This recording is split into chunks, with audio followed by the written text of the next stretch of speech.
Hello दोस्तों, जो भी स्टूडेंट बिहार पैरामेडिकल का entrance exam, Jharkhand paramedical entrance exam एवं यूपी पैरामेडिकल एंट्रेंस एग्ज़ाम की तैयारी कर रहे हैं, तो वो सारे स्टूडेंट इस चैनल से जुड़ जाइए। और उन सारे स्टूडेंट को ये कंटेंट मिलने वाली है कि सबसे पहले आप सभी को थ्योरी करवाया जाएगा, इनके बाद आप सभी को क्वेश्चन करवाया जाएगा, इनके बाद आप सभी को PYQ करवाया जाएगा। एक आप सभी सीरियल वाइज से चलते हैं तो आप सभी को एंट्रेंस एग्ज़ाम निकलने का उम्मीद हो सकती है, आपके अंदर उम्मीद जग सकती है। कहा है कि अगर आप सभी को कॉन्सेप्ट जब तक क्लियर नहीं होगा, थ्योरी से जब तक कॉन्सेप्ट आप सभी को क्लियर नहीं होगा, तब तक आप सभी को नहीं चांस है कि आपका पैरामेडिकल एंट्रेंस या कोई भी ऐसा एग्ज़ाम से आपसे निकल पाए।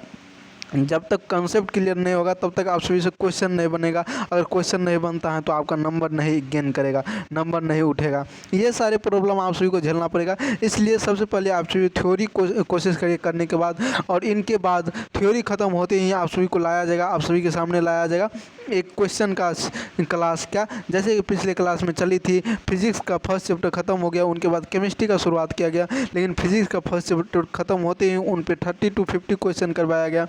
इनके बाद आप सभी को केमिस्ट्री चैप्टर खत्म होते ही 30 to 50 क्वेश्चन करवाया जाएगा। इनके बाद बायो का चलेगा, इनके बाद मैथ का चलेगा, इनके बाद हिंदी इंग्लिश का चलेगा, जनरल नॉलेज का चलेगा। ये जो पैरामेडिकल में जो है अलग अलग सब्जेक्ट जो पूछा जाता है, तो वह सारे सब्जेक्टों पे क्लास दिया जाएगा। तो जो यूपी बिहार झारखंड से हैं वह सारे स्टूडेंट इस चैनल से जुड़ करके अपना पैरामेडिकल एंट्रेंस एग्ज़ाम की तैयारी कर सकते हैं, या कोई भी स्टेट का स्टूडेंट है वह स्टूडेंट जुड़ सकते हैं इस चैनल से। और Bihar paramedical, UP paramedical, Jharkhand paramedical, सभी पैरामेडिकल का जो है सिलेबस सेम ही है। क्या सिलेबस सेम ही है? क्लास बता दिया गया, सिलेबस क्या है नहीं है पूरी जानकारी दे दिया गया। तो चलिए आज के क्लास में थ्योरी का क्लास करते हैं। पहला चैप्टर है आप सभी के सामने प्रस्तुत है, some basic of component of chemistry. तो पहला कहता है पदार्थ की प्रकृति क्या होता है, नेचर ऑफ मैटर क्या होता है, नेचर ऑफ मैटर किस पे मायने रखता है, पदार्थ की प्रकृति क्या होती है। यह एक रासायनिक विज्ञान की परमाणु संरचना, पदार्थ की संरचना, गुण धर्मों के बारे में अध्ययन करना पड़ता है, वही पदार्थ कहलाता है। क्या पदार्थ की वह संरचना होती है जिनके बारे में गुण होने और उनके अंदर परिवर्तन होने का नियम होती हैं, उनके बारे में जानकारी प्राप्त करना पड़ता है। और पदार्थ वह होता है जिसका द्रव्यमान हो और स्थान घेरता हो। ऐसे भी वस्तु को हम बोल सकते हैं पदार्थ जिसका कुछ वेट हो, मतलब द्रव्यमान हो, मास हो, और वह स्थान छेके, स्थान को कहीं पे रखे तो जगहों को क्या करे, एब्जॉर्ब करे। इससे आगे आप सभी को देखने को मिलेगा पदार्थ की 3 अवस्था होती हैं। कितना होती है? 3 अवस्था होती है, जिसमें ठोस होती है, द्रव होती है, गैस होती है। ये सारे आप सभी को पता होगा। लेकिन ठोस जो है ना, एक निश्चित आयतन और आकार होती है। आप सभी को थ्योरी इसलिए करवाया जा रहा है कि आपको एग्जाम में कॉन्सेप्ट क्लियर हो पाए। क्या कॉन्सेप्ट क्लियर हो पाए, थोड़ा बेसिक यानी कि जो होता है ना ओवरव्यू करवाना। थ्योरी का आप सभी को ओवरव्यू करवाया जाएगा, जैसे कि आप सभी 10th 11th 12th में पढ़े होंगे। लेकिन ये तो आप सभी क्लास जैसे जैसे आगे बढ़ता है तो पीछे का जो टॉपिक होता है उस पर जब तक ऑब्जर्व नहीं करिएगा, कोई चीज़ के बारे में जानिएगा नहीं, तब तक आप सभी को याद नहीं होगा। तो वही बातें होगी कि अगर किसी दिन को ज़्यादा दिन तक छोड़ दीजिएगा तो वो धीरे धीरे करके भूल जाता है। लेकिन आप सभी को थ्योरी के साथ साथ जो क्वेश्चन करवाया जाएगा ना, तो आप सभी को यह हो पाएगा। और ये जो क्लास ख़त्म होते ही अगर 4-5 क्लास हो जाती है, हर वो सब्जेक्ट से 4-5 चैप्टर ख़त्म हो जाती है, तो आप सभी को रिव्यू भी करवाया जाएगा, हर वो चैप्टर को रिव्यू करवाया जाएगा। इन सारे आप सभी के साथ लेके आए गए हैं, यानी कि इतना सारे आप सभी के साथ कंटेंट लाए गए हैं, उनके साथ कॉन्सेप्ट दिया जा रहा है। तो आप सभी को चाहिए इस चैनल से जुड़ जाने का। तो चलिए आगे देखते हैं द्रव क्या होता है। क्या द्रव वह होती है जिसका आयतन जो होती है ना, कोई निश्चित आकार नहीं होता, आकार अनिश्चित होता है, और आयतन जो है निश्चित होता है, सेम होता है। क्या द्रव का जो है ना आयतन सेम रहता है। आयतन क्या रहता है द्रव का, जितना किलो का रहेगा उतना ही किलो का रहेगा। लेकिन आकार जो है ना, अगर इस अवस्था में भी जा सकता है और इस अवस्था में भी जा सकता है। जिस द्रव को जैसे रखिएगा वैसे रहने का तैयार है। तो आकार इसका बदलते रहता है, लेकिन जो आयतन जो है, जितना यहाँ पे केजी होगा, जितना लीटर होगा उतना ही लीटर यहाँ पे भी उतना होगा, इतना ही केजी यहाँ पे भी होगा। यही हुआ द्रव। और गैस क्या होता है, इसका आकार और आयतन दोनों अनिश्चित होता है। आकार और आयतन दोनों अनिश्चित होता है, किसका? गैस का। और पदार्थ को उनके रासायनिक संगठन के आधार पर वर्गीकरण किया गया। पदार्थ को रासायनिक संगठन के आधार पर वर्गीकृत किया गया है। तो चलिए देखते हैं। पहला शुद्ध पदार्थ होती है। शुद्ध पदार्थ में जिसकी संरचना निश्चित होती है। शुद्ध पदार्थ में जिसकी संरचना जो होती है, जैसे संरचना मतलब क्या बनाना, क्या बनाना, जैसे संरचना किसी चीज़ को बनाना, जैसे यहाँ पे क्या ये हो गया आपका बेंजीन हो गया। तो बेंजीन का रचना जैसे फर्स्ट बार था वैसे अभी तक चलते आ रहा है। इस तरह से जो जैसे आप सभी सोडियम का देखते हैं Na लिखते हैं तो ये हमेशा Na ही लिखाएगा। और जैसे बेंजीन का रचना हुआ, कीटोन का रचना हुआ, इस तरह से हर रासायनिक ऑर्गेनिक चैप्टर में आप सभी को पढ़ना पड़ेगा ये सब रचना के बारे में। तो अभी जो पढ़ रहे हैं रचना के आधार पर वर्गीकृत किया गया। तो पहला है शुद्ध पदार्थ जिसकी संरचना निश्चित होती है, जैसे कि तत्व और यौगिक। क्या तत्व में जो होती है यह एक ही प्रकार के परमाणु से मिलके बनते हैं, जैसे लोहा और सोना। लोहा है तो लोहा से ही मिलके बनेगा, सोना है तो सोना ही से मिलके बनेगा। ये एक तत्व हुआ। और तत्व का परमाणु संख्या मिलके बनता है, क्या एक ही परमाणु से मिलके बनता है। मतलब जो लोहा है तो लोहा से ही मिलके बनेगा, सोना है तो सोना से ही मिलके बनेगा। इस तरह से आप सभी को देखने को मिलेगा कंपाउंड जिसको यौगिक बोलते हैं। दो या दो से अधिक तत्व परमाणु एक निश्चित अनुपात में मिलता है। क्या एक निश्चित अनुपात में मिलता है, यानी कि जो निश्चित अनुपात होना चाहिए, जैसे 2:1 है तो 2:1 में ही मिलना चाहिए। और रासायनिक संयोजन से बने होते हैं। क्या यह एक रासायनिक संयोजन से बने होते हैं अनुपात। और जैसे कि जल और कार्बन डाइऑक्साइड का जो अनुपात, जैसे जल में H2O है, H2O कार्बन डाइऑक्साइड CO2, यह एक अनुपात में मिला है। क्या यह एक अनुपात में मिला है जो क्या कहते हैं यौगिक कहलाता है। मतलब 2 अणु मिला है, 2 या 2 से अधिक मिला है। क्या 2 मिला है ना, एक ऑक्सीजन एक हाइड्रोजन, एक कार्बन डाइऑक्साइड कार्बन और एक ऑक्सीजन। तो दोनों अलग अलग यौगिक मिल करके एक कंपाउंड बनाया। ये क्या बन गया, कंपाउंड बन गया। इस तरह से आप सभी को मिक्सचर देखना पड़ेगा। मिश्रण जिसे कहते हैं। इसमें क्या होता है, 2 या 2 से अधिक पदार्थों का अनुपात में मिलने पर एक मिश्रण बनता है। क्या 2 या 2 से अधिक मिल सकता है। यह 2 तरह का होता है, एक समबांगी मिश्रण होता है, एक विषमांगी मिश्रण होता है, जिसको होमोजीनियस मिक्सचर कहते हैं, हेट्रोनोजीनियस मिक्सचर कहते हैं। समांगी मिश्रण होमोजीनियस मिक्सचर में यह एक घटक एक समान रूप में मिलती हैं। क्या समांगी मिश्रण में समान रूप से मिलेगी, जैसे नमक और जल को मिलाएंगे तो वह पूरी तरह जल में घुल जाएगी। क्या पूरी तरह घुल जाएगी। लेकिन विषमांगी मिश्रण में ऐसा नहीं होता है। अगर रेत और नमक को हम मिलाते हैं वह कभी नहीं मिलेगी। क्या कभी नहीं मिलेगी। इसमें कहता है इसमें घटक जो होती है एक समान रूप से मिश्रित नहीं होती है। क्या नहीं मिलती है। जैसे रेत और नमक कभी, रेत मतलब बालू हुआ, नमक आप सभी जानते हैं जो खाने में यूज़ करते हैं, ये कभी मिल नहीं पाएगा। तो यही विषमांगी मिश्रण हो गया। इस तरह से आप सभी को देखने को मिलेगा रासायनिक संयोजन के नियम कितने होते हैं। लॉ ऑफ केमिकल कम्बिनेशन, ये नियम बताते हैं कि रासायनिक अभिक्रिया में पदार्थ आपस में कैसे अभिक्रिया करते हैं। क्या पदार्थ जो होती है दो अलग अलग एटम अभिक्रिया कैसे करती हैं। क्या अभिक्रिया कैसे करती हैं। तो पहला नियम दिया गया द्रव्यमान संरक्षण का नियम, इस तरह से स्थिर अनुपात का नियम, गुणित अनुपात का नियम, अलग अलग नियम है। तो पहला द्रव्यमान संरक्षण का नियम कहता है कि किसी रासायनिक अभिक्रिया में न तो द्रव्यमान का निर्माण होता है और ना ही विनाश होता है। द्रव्यमान का, अगर किसी भी रासायनिक अभिक्रिया होती है तो उसमें ना द्रव्यमान का निर्माण होगा, क्या ना द्रव्यमान बनेगा और ना ही विनाश होगा। क्या द्रव्यमान का ना ही कम होगा, यानी ना ही घटेगा।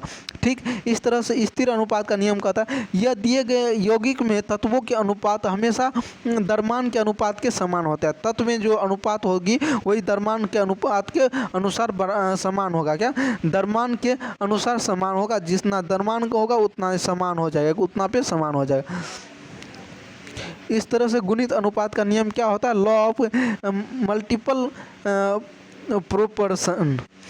यदि दो तत्व एक या एक से अधिक यौगिक बनाते हैं, दो तत्व एक या एक से अधिक यौगिक बनाते हैं, संयुक्त होते हैं, तो यानी मिलता है। क्या संयुक्त मतलब मिलना, दो या दो से अधिक, एक या एक से अधिक जब यौगिक मिलते हैं तो वो क्या कहलाता है, द्रव्यमान जो दूसरे तत्व के निश्चित द्रव्यमान के साथ संयुक्त होते हैं। क्या दूसरा का जो द्रव्यमान रहेगा उनके अनुसार समान रूप में से मिल जाएगा और एक सरल पूर्ण संख्या में मिलेगा। क्या एक जो नियम होता है, तौर होता है, उस नियम में मिलेगा क्या, पूर्ण संख्या के अनुपात में मिलेगा, एक पूर्ण संख्या के अनुपात में मिलेगा। ठीक इस तरह से आप सभी को देखने को मिलेगा परमाणु, अणु और मोल संकल्पना। क्या, परमाणु, अणु और मोल संकल्पना, एटम, मोलिक्यूल्स एवं मोल कॉन्सेप्ट। तो चलिए जानते हैं एटम क्या होता है, अणु क्या होता है, मोल कॉन्सेप्ट क्या होता है, मोल संकल्पना। एटम जो परमाणु होते हैं ये एक सबसे छोटी इकाई होती है जो रासायनिक अभिक्रिया में भाग लेता है। किस में भाग लेती है, रासायनिक अभिक्रिया में भाग लेती है, और ये एक सबसे छोटी इकाई होती है, तत्व की सबसे छोटी इकाई होती है। अणु जो होते हैं मोलिक्यूल, दो या दो से अधिक परमाणु से मिल करके, दो या दो से अधिक एटम से मिल करके, परमाणु से मिल करके संयोग से बनता है। क्या, संयोग से बनता है और एक रासायनिक बंध बनाता है। क्या, एक रासायनिक बंध बनाता है जिसको अणु कहते हैं। क्या कहते हैं, अणु कहते हैं। इस तरह से मोल क्या होते हैं, मोल संकल्पना कॉन्सेप्ट, यह एक रसायन विज्ञान में एक केंद्रीय अवधारणा होती है। मोल संकल्पना जो होते हैं रसायन विज्ञान में एक केंद्रीय अवधारणा है, मतलब कि इस चीज़ पे गौर करना पड़ता है, इस चीज़ के बारे में पढ़ना पड़ता है। ये एक केमिस्ट्री के बहुत ही बेहतरीन टॉपिक है मोल संकल्पना। और एक मोल पदार्थ की मात्रा, एक मोल पदार्थ की मात्रा वो है, एक मोल पदार्थ की मात्रा वो है जिसकी उतनी ही प्राथमिक इकाई होती है। क्या, जिसमें उतनी ही प्राथमिक, यानी कि जितना होना चाहिए उतना ही प्राथमिक इकाई होती है। जैसे कि जितना कार्बन 12 ग्राम कार्बन में 12 समस्थानिक होता है। क्या बोले थे, जितना होना चाहिए उतना ही प्राथमिक इकाई होनी चाहिए। जैसे कार्बन में देखा जाए 12 ग्राम कार्बन में 12 समस्थानिक होते हैं। कितना होता है, 12 समस्थानिक होती है। यह एक क्या हो गया, मोल संकल्प हो गया। क्या, मोल संकल्प हो गया, पदार्थ की मोल हो गया। और इस संख्या को एवोगाड्रो संख्या कहते हैं। ये जो नियम हुआ 12 ग्राम में 12 समस्थानिक, ये एक एवोगाड्रो संख्या हुआ। और एवोगाड्रो संख्या का मान होती है 6.022 गुने 10⁻23। कितना होता है, 10⁻23। और ये सब क्वेश्चन जो है ना कम्युनिटी पोस्ट में देखने को भी मिलेगा। तो आप सभी कम्युनिटी पोस्ट पे आंसर देने का कोशिश करिएगा, जिससे आप सभी को क्यूज के तौर पे मान सकते हैं उनको कि आपके अंदर नॉलेज, हाँ ये थ्योरी पढ़ने से नॉलेज बढ़ रहा है। और जब आप सभी को PYQ करवाया जाएगा, PYQ से क्वेश्चन करवाने से पहले 5000 क्वेश्चन आप सभी को मिलेगा। क्या, जो थंबनेल पे आप सभी देख रहे हैं जितना चीज़ मिलने वाले हैं उतना चीज़ हकीकत में आप सभी को मिलेंगे। अभी फ़िलहाल में नोट्स मिल रहा है, नोट्स के साथ कॉन्सेप्ट मिल रहा है, कॉन्सेप्ट के साथ साथ आप सभी को पूरी क्यूज चल रही है। यूट्यूब पे जो कम्युनिटी पोस्ट होता है वहाँ से पोस्ट किया जा रहा है, तो वहाँ से आप सभी आंसर दे सकते हैं। जल्द ही टेलीग्राम क्यूज स्टार्ट किया जाएगा जब आप सभी को 5-5 चैप्टर हर सब्जेक्ट से ख़त्म हो जाएगी तब। तो क्या कहता है अगला, परमाणु द्रव्यमान और आणविक द्रव्यमान, एटॉमिक एवं मोलिकुलर मास क्या होता है। परमाणु द्रव्यमान, एटॉमिक मास, यह किसी तत्व की परमाणु का औसत द्रव्यमान होता है जितना की तुलना कार्बन 12 के परमाणु द्रव्यमान 1/12वें भाग से की जाती है। यानी कि परमाणु के द्रव्यमान के भाग जो है ना 1/12वें भाग से की जाती है। तो यही क्या हो गया, परमाणु द्रव्यमान हो गया। क्या कहता है, किसी तत्व के एक परमाणु और औसत द्रव्यमान जितना होना चाहिए वही परमाणु द्रव्यमान हो गया। क्या, परमाणु का औसत द्रव्यमान होना चाहिए वही हो गया। जैसे कार्बन का 1/12 भाग होती है वही हो गया परमाणु द्रव्यमान। इस तरह से आणविक द्रव्यमान क्या होता है, ये एक अणु में उपस्थित सभी परमाणुओं के परमाणु द्रव्यमानों का योग होता है। क्या, सभी परमाणु का जो जितना एटम रहेगा ना सभी का परमाणु का द्रव्यमान का योग, सभी जितना एटम लिखा जाएगा उस सारे एटॉमिक मास का योग के बराबर होगा। क्या, योग के बराबर होगा,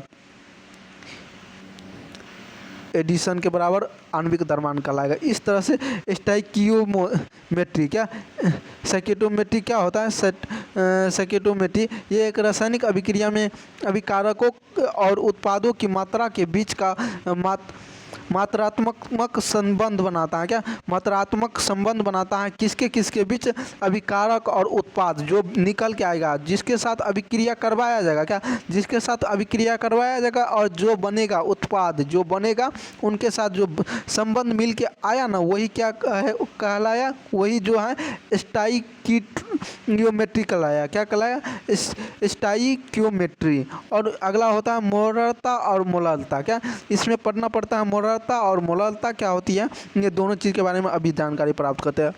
मोललता जो होती है ये प्रति लीटर बिलियन में घोले विलेय की मोलों की संख्या को बताता है। मोललता जिसको मोलैलिटी बोलते हैं। क्या, मोलैलिटी बोलते हैं। और मोलालता जो होती हैं ये प्रति किलोग्राम विलायक में घुले विलेय की मोलों की संख्या को बताता है। क्या विलेय की मोलों की संख्या को मोलालता बताती है। ये अभी पढ़ लिए, अब पढ़ते हैं परमाणु की संरचना का। परमाणु की संरचना कैसी होती है? Structure of atom. यह रसायन विज्ञान की वह एक बहुत ही महत्वपूर्ण हिस्सा है जो बताता है परमाणु कैसे बने हैं। यानी परमाणु संरचना बताता है, स्ट्रक्चर बताता है कि परमाणु का निर्माण कैसे हुआ, परमाणु बना कैसे। परमाणु संरचना के बारे में परमाणु संरचना में पढ़नी पड़ती है। जैसे सबसे पहले आया था डाल्टन का परमाणु सिद्धांत, जो डाल्टन ने दिया था। इसके बाद अलग अलग आया, तो डाल्टन ने कहा वैज्ञानिक, यह एक पहला वैज्ञानिक सिद्धांत था जिसने परमाणु के अस्तित्व को प्रस्तावित किया। क्या अस्तित्व को प्रस्तावित किया, यानी कि जो नियम था, जो उनका आकार था, उनको प्रस्तावित किया, दिखाया। यानी कि जहाँ से वह निकला, जैसे हाइड्रोजन है, जहाँ से वह निकला उनको दिखाने का कोशिश किया, प्रस्तावित किया, यानी कि बाहर निकाला, दिखाया। और इसका परमाणु का मूलभूत कण होते फंडामेंटल ऑफ, एक सेकेंड यहाँ पे ये कलर चेंज कर देंगे, अगले पीडीएफ से ऐसे नहीं होगा। पार्टिकल्स ऑफ एन एटम, अब देखने को मिलेगा इलेक्ट्रॉन, प्रोटॉन और न्यूट्रॉन, ये तीनों का क्या क्या होते हैं। इलेक्ट्रॉन जिसका ऋणात्मक कण होती है, ये इलेक्ट्रॉन जो होती है ये एक ऋण आवेशित कण होती है, ऐसे चार्ज होता है। इनका खोज जे थॉमसन ने की थी। इस तरह से आप सभी को प्रोटॉन देखने को मिलेगा। इनका यह जो होती है धन आवेश होती है। क्या प्रोटॉन पे प्लस चार्ज होती है। इनका खोज अर्नेस्ट रदरफोर्ड ने किया था। अर्नेस्ट रदरफोर्ड ने इस तरह से न्यूट्रॉन का खोज जो एक उदासीन होता है, और इनका खोज जेम्स चैडविक ने किया था। किसने किया था? जेम्स चैडविक ने, और इलेक्ट्रॉन का जे थॉमसन ने।